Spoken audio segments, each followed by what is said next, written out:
ನಮಸ್ತೆ ಮಿತ್ರರೇ, ಇವತ್ತು ಕರಾವಳಿಯ ಕಡುಬು.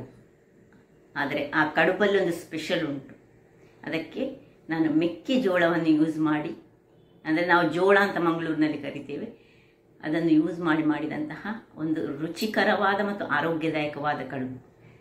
ಹಾಗಾದರೆ ಈ ಜೋಳದಿಂದ ಮಾಡಿದಂತಹ ಕಡುಬು ಹೇಗೆ ಮಾಡುವುದನ್ನು ನೋಡುವ ಮೊದಲು, ಯಾರೆಲ್ಲ ನನ್ನ ಚಾನಲನ್ನು ನೋಡ್ತಿದ್ದೀರಿ, ಯಾರೆಲ್ಲ ಇನ್ನೂ ಸಬ್ಸ್ಕ್ರೈಬ್ ಮಾಡಿಲ್ಲ, ದಯವಿಟ್ಟು ಸಬ್ಸ್ಕ್ರೈಬ್ ಮಾಡಿ ಸಪೋರ್ಟ್ ಮಾಡಿ ಅಂತ ಹೇಳುತ್ತಾ, ಇವತ್ತಿಗೆ ನನ್ನದು 20,000 ಸಬ್ಸ್ಕ್ರೈಬರ್ಸ್ ರೀಚ್ ಆಗಿದ್ದೇನೆ. ಅದಕ್ಕಿಂತ ಸ್ವಲ್ಪ ಹೆಚ್ಚಾಗಿದೆ. ಸಪೋರ್ಟ್ ಮಾಡಿದ ಎಲ್ಲರಿಗೂ ಧನ್ಯವಾದಗಳು. ನಮಸ್ತೆ ಮಿತ್ರರೇ, ಇವತ್ತು ನೋಡಿ, ಇದು ಕುಚ್ಚಲಕ್ಕಿ ಒಂದು 8 ಗಂಟೆ ನೆನೆಸಿಟ್ಕೊಂಡಂಥದ್ದು, ಮತ್ತು ಇದು ಕಾರ್ನ್ ಇದರಿಂದ ತೆಗೆದಿಟ್ಟುಕೊಂಡಿದ್ದೇನೆ ನಾನು. ನೋಡಿ, ಮೆಕ್ಕೆಜೋಳ ಅಂತ ಕರೀತಾರೆ ಇದಕ್ಕೆ. ನಾನು ಮೊನ್ನೆ ಒಂದ್ಸತಿ ಕಾರ್ನ್ ಹೇಳಿದಕ್ಕೆ ಒಬ್ಬರು ನನಗೆ ಹೇಳಿದದು ಮೆಕ್ಕೆಜೋಳ, ಜೋಳ ಅಲ್ಲ, ಇದಕ್ಕೆ ಮೆಕ್ಕೆಜೋಳ ಹೇಳುದಂದು. ಓಕೆ, ನಾವು ಹೆಚ್ಚಾಗಿ ಮಂಗಳೂರಿನಲ್ಲಿ ಇದಕ್ಕೆ ಜೋಳ ಹೇಳಿ ಕರೆಯುವುದು. ಹಾಗಾಗಿ ನಾನು ಜೋಳವೇ ಅಂತ ಎಣಿಸಿದ್ದೆ. ಇದು ಹೆಚ್ಚಾಗಿ ಇಲ್ಲಿ ನಮ್ಮಲ್ಲಿ ಬೆಳೆಯುವುದಿಲ್ಲ, ಹಾಗಾಗಿ ನಾವು ಇದನ್ನು ಜೋಳವೇ ಅಂತ ಕರೆಯುವುದು. ಜೋಳವನ್ನು ಕಾಯಿಸಿ ತಿಂತೇವೆ, ಜೋಳವನ್ನು ಸ್ವಲ್ಪ ಬೇಯಿಸಿ ತಿಂತೇವೆ.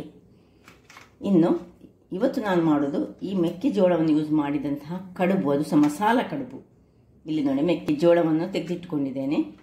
ಇದಕ್ಕೆ ಈಗ ಕಾಯಿ ಮೆಣಸನ್ನು ಸಣ್ಣದಾಗಿ ಹೆಚ್ಚಿಟ್ಕೊಳ್ಳೋಣ, ಕೊತ್ತಂಬರಿಯ ಸೊಪ್ಪು, ಮತ್ತು ಇಲ್ಲಿ ಕರಿಬೇವಿನ ಸೊಪ್ಪು ಉಂಟು, ಸಾಸಿವೆ, ಉದ್ದಿನಬೇಳೆ. ಈಗ ಮೊದಲಿಗೆ ನಾವೇನು ಮಾಡುವ ಹೇಳಿದರೆ, ಈ ಒಂದು ನೆನೆಸಿಟ್ಟ ಇದನ್ನು ಗ್ರೈಂಡ್ ಮಾಡಿಕೊಳ್ಳೋಣ. ನಾನು ಗ್ರೈಂಡರಿಗೆ ಹಾಕಿಕೊಂಡು ಇದನ್ನು ತುರಿಗೆ ಗ್ರೈಂಡ್ ಮಾಡ್ತೇನೆ. ಸ್ವಲ್ಪ ಉಪ್ಪನ್ನು ಸಹ ಈಗಲೇ ಹಾಕೊಳ್ತೇನೆ.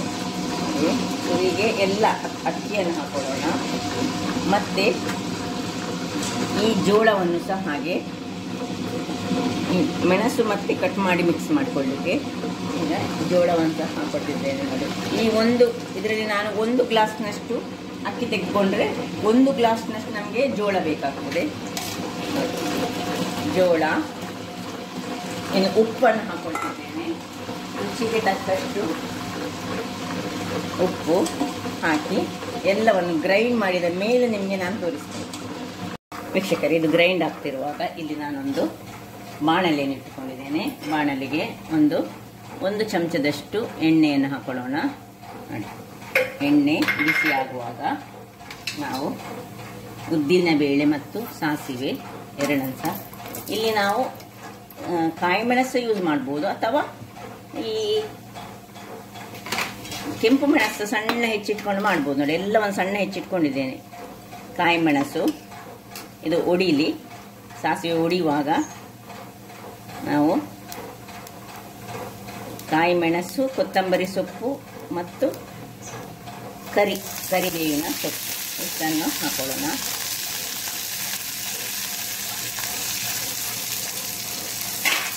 ಒಂದು ಒಗ್ಗರಣೆಯನ್ನು ಮೊದಲು ಸಹ ಕೊಡ್ಬೋದು, ಅಥವಾ ನಾವು ಬೇಕಿದ್ರೆ ಎಲ್ಲ ಈ ಕಡುಬು ಮಾಡಿದ ಮೇಲೆ ಸಹ ಒಗ್ಗರಣೆ ಅದು ಹಾಗೆ ಸಹ ಮಾಡ್ಬೋದು. ಇದೀಗ ನಾನು ಅದಕ್ಕೆ ಮಿಕ್ಸ್ ಮಾಡ್ತಾ ಇದ್ದೇನೆ. ನೋಡಿ, ಈ ಒಗ್ಗರಣೆ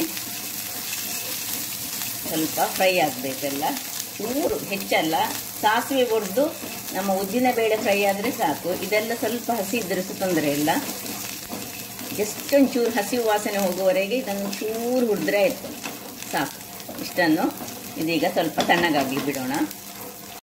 ವೀಕ್ಷಕರೇ, ಇಲ್ಲಿ ನೋಡಿ, ಒಳ್ಳೆ ಗ್ರೈಂಡ್ ಆಯಿತು. ಇದನ್ನೀಗ ಆಫ್ ಮಾಡಿಕೊಂಡು ನಾನು ಒಂದು ಪಾತ್ರೆಗೆ ಇದನ್ನೀಗ ತೆಗೆದುಕೊಳ್ತೇನೆ.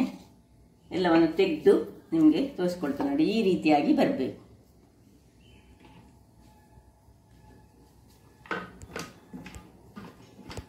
ತಯಾರಿಸಿದ ಹಿಟ್ಟಿಗೆ ಒಗ್ಗರಣೆ ಮತ್ತು ಕಾರ್ನನ್ನು ಸೇರಿಸಿಕೊಳ್ಳೋಣ. ಚೆನ್ನಾಗಿ ಕಲಸಿಕೊಂಡ ಮೇಲೆ ಈಗ ಕೊನೆಯದಾಗಿ ನಾನು ನೋಡಿ 1 ಹಿಡಿಯಷ್ಟು ತೆಂಗಿನ ತುರಿ, ಇದನ್ನು ಆಗ ಸಹ ಮೊದಲಿಗೆ ಸಹ ಹಾಕೊಳ್ಬಹುದು, ಅಥವಾ ನಾವು ಯಾವಾಗ ಒಗ್ಗರಣೆ ಇಡ್ತೇವಲ್ಲ ಅಲ್ಲಿ ಲಾಸ್ಟಿಗೆ ಹಾಕೊಂಡ್ರೆ ಸಹ ಒಂದು ಸ್ವಲ್ಪ ಫ್ರೈ ಆದರೆ ಸ್ವಲ್ಪ ಪರಿಮಳ ಒಳ್ಳೆಯದಾಗ್ತದೆ, ಅಥವಾ ಕೊನೆಯದಾಗಿ ಈಗ ಸಹ ಹಾಕೊಳ್ಬೋದು, ಯಾವ ಟೈಮ್ನಲ್ಲಿ ಸಹ ಹಾಕೊಳ್ಬೋದು. ಈಗ ಇನ್ನು ಎಲ್ಲವನ್ನು ಸಹ ಪುನಃ ಮಿಕ್ಸ್ ಮಾಡಿಕೊಂಡು ಸಣ್ಣದಾದ ಉಂಡೆಗಳಾಗಿ ಮಾಡ್ಕೊಳ್ತಿದ್ದೇನೆ. ನೋಡಿ, ಒಂದೊಂದಾಗಿ ಒಳ್ಳೆ ಮಿಕ್ಸ್ ಆಗಬೇಕು. ತೆಂಗಿನ ತುರಿ ಸಹ ಒಳ್ಳೆ ಮಿಕ್ಸ್ ಮಾಡ್ಕೊಳ್ಬೇಕು.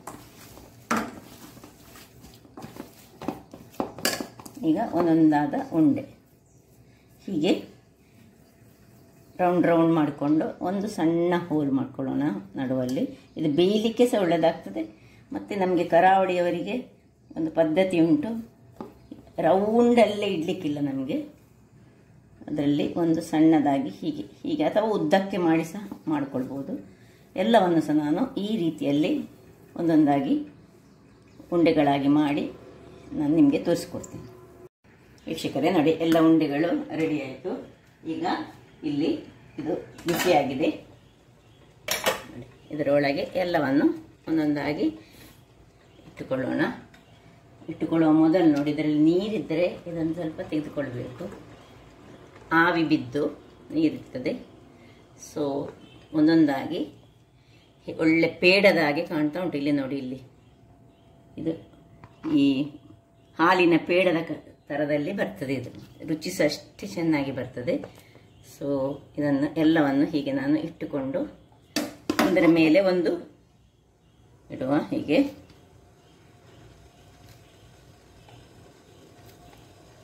ಎಲ್ಲವನ್ನು ಬೇಯಿಸಿಕೊಳ್ಳೋಣ. ಎಲ್ಲವನ್ನು ಇಟ್ಟೆ ಇಲ್ಲಿ ಈಗ ಮುಚ್ಚಿ ಒಂದು 20 ನಿಮಿಷಗಳ ಕಾಲ ಬೇಯಿಸಿಕೊಳ್ಳೋಣ. ಇಲ್ಲಿ ಇದು ಬೇಯ್ತಾ ಇರುವಾಗ ಇಲ್ಲಿ ಇದಕ್ಕೊಂದು ಚಟ್ನಿ ನೋಡಿ, ಒಂದು ಅರ್ಧ ಗಡಿಯಷ್ಟು ಅಂದರೆ ಒಂದು 30 ಗ್ರಾಮ್ಸ್ನಷ್ಟು ನಾನು ತೆಂಗಿನ ತುರಿ ತೆಗೆದುಕೊಂಡಿದ್ದೇನೆ. ಒಂದು ಕಾಯಿ ಮೆಣಸು, ಒಣಗಿದ ಮೆಣಸು, ಡ್ರೈ ಚಿಲ್ಲಿ, ಸಣ್ಣ ತುಂಡು ನೀರುಳ್ಳಿ, ಒಂದು ಸಣ್ಣ ಹುಳಿ, 1-2 ಪೀಸ್ನಷ್ಟು ಬೆಳ್ಳುಳ್ಳಿ ಬೇಕು. ಯಾಕೆಂದರೆ ಕಾರ್ನ್ ಸ್ವಲ್ಪ ಗ್ಯಾಸ್ಟ್ರಿಕ್ ಅಂಶ ಹೊಂದಿರ್ತದಲ್ಲ, ಅದರಿಂದಾಗಿ ಇದು. ಮತ್ತೊಂದು ಸಣ್ಣ ತುಂಡು ಈ ಶುಂಠಿ ಹಾಗೂ ಉಪ್ಪು ಇಷ್ಟನ್ನು ಹಾಕಿ ಇಲ್ಲಿ ಸ್ವಲ್ಪ ನೀರನ್ನು ಹಾಕ್ಕೊಳ್ತಿದ್ದೇನೆ. ಗ್ರೈಂಡ್ ಮಾಡಿ ತರ್ತೇನೆ. ವೀಕ್ಷಕರೇ ಇಲ್ಲಿ ನೋಡಿ, ಖಾರ ಚಟ್ನಿ ರೆಡಿಯಾಗಿದೆ. ಇದು ಈ ಒಂದು ಕಾರ್ನಿನ ಕಡಬಿಗೆ ಬಹಳ ಸೂಕ್ತವಾಗಿ ಬರ್ತದೆ. ಸೊ ಇದಕ್ಕೆ ಬೇಕಿದ್ರೆ ನೀವು ಒಗ್ಗರಣೆ ಸಹ ಕೊಟ್ಕೊಳ್ಬೋದು. ಸಾಸಿವೆ ಮತ್ತು ಬೆಳ್ಳುಳ್ಳಿ ಹಾಗೂ ಕರಿಬೇವಿನ ಸೊಪ್ಪು ಹಾಕಿ ಕೊಡ್ಬೋದು. ಇಲ್ಲಿ ನೋಡಿ, ಇದು ಬೆಂದಿದ್ದು ಕಾಣ್ತದೆ. ನಾವು ಚೆಕ್ ಮಾಡ್ಕೊಳ್ಳೋಣ. ಒಂದು 15-20 ನಿಮಿಷ ಆಯಿತು. ಸೊ ನೋಡಿ, ಹೀಗೆ ಎಷ್ಟು ಚೆನ್ನಾಗಿ ಬಂದಿದೆ ಅಂತ ಹೇಳಿದರೆ ಒಂದು ಹೀಗೆ ನೋಡುವಾಗ ಏನು ಹಿಡಿದುಕೊಳ್ತಾ ಇಲ್ಲ. ಆಫ್ ಮಾಡಿಕೊಂಡು ಇದನ್ನು ಸರ್ವ್ ಮಾಡೋಣ. ಇಲ್ಲಿ ನೋಡಿ ಎಷ್ಟು ಚೆನ್ನಾಗಿ ಬಂದಿದೆ. ರುಚಿ ಸಹ ಅಷ್ಟೇ ಚೆನ್ನಾಗಿರ್ತದೆ. ಸೊ ಕಾರ್ನ್ ದೇಹಕ್ಕೆ ಒಳ್ಳೆಯದು. ಅದರೊಟ್ಟಿಗೆ ಕುಚ್ಚಲಕ್ಕಿಯನ್ನು ಸೇರಿಸಿ ಮಾಡಿದಂತಹ ಈ ಒಂದು ಕಾರ್ನ್ನ ನೋಡಿ, ಸ್ವಲ್ಪ ತಣ್ಣಗಾಯಿತು. ಸೊ ನೋಡಿದ್ರಲ್ಲ ವೀಕ್ಷಕರೇ, ಈ ಕಾರ್ನನ್ನು ಸಹ ಬಳಸಿ, ಅದು ಸಹ ತುಂಬ ಕಾರ್ನ್ ಸಹ ಬೇಡ ನೋಡಿ, ಇಷ್ಟು ಮಾಡಲಿಕ್ಕೆ ನಮಗೆ ನೋಡಿ ಇಷ್ಟು ಕಾರ್ನ್ ಉಳಿದುಕೊಂಡಿದೆ. ಕಾರ್ನನ್ನು ಬಳಸಿ ಮಾಡಿದಂತಹ ಈ ಒಂದು ರುಚಿಕರವಾದ ಕಡುಬು, ನಾವೇನು ಪುಂಡಿ ಅಂತ ಕರಿತೇವೆ. ಪುಂಡಿ ನಾವು ಹೀಗೆ ಸಿಂಪಲ್ ಆಗಿ ಮಾಡ್ತೇವೆ. ಇದೇ ಕುಚ್ಚಲಕ್ಕಿಯನ್ನು ಉಪಯೋಗಿಸಿ ಮಾಡಿದಂತಹ ಒಂದು ರುಚಿಕರವಾದ ಈ ಪುಂಡಿ ಬಹಳ ಚೆನ್ನಾಗಿ ಬರ್ತದೆ. ಹಾಗಾದರೆ ನೀವು ಒಮ್ಮೆ ಮನೆಯಲ್ಲಿ ಮಾಡಿ ನೋಡಿ ಅಂತ ಹೇಳುತ್ತಾ, ನನ್ನ ಈ ಕುಕಿಂಗ್ ಚಾನಲ್ ನಿಮಗೆ ಇಷ್ಟ ಆದರೆ ಬೋಳೂರು ಸುವರ್ಣ ಚಾನಲನ್ನು ಲೈಕ್ ಮಾಡಿ, ಶೇರ್ ಮಾಡಿ ಹಾಗೂ ಸಬ್ಸ್ಕ್ರೈಬ್ ಮಾಡಿ ಹಾಗೂ ನನ್ನ ಇನ್ಸ್ಟಾಗ್ರಾಮ್ ಪೇಜನ್ನು ಫಾಲೋ ಮಾಡಿ. ಧನ್ಯವಾದಗಳು.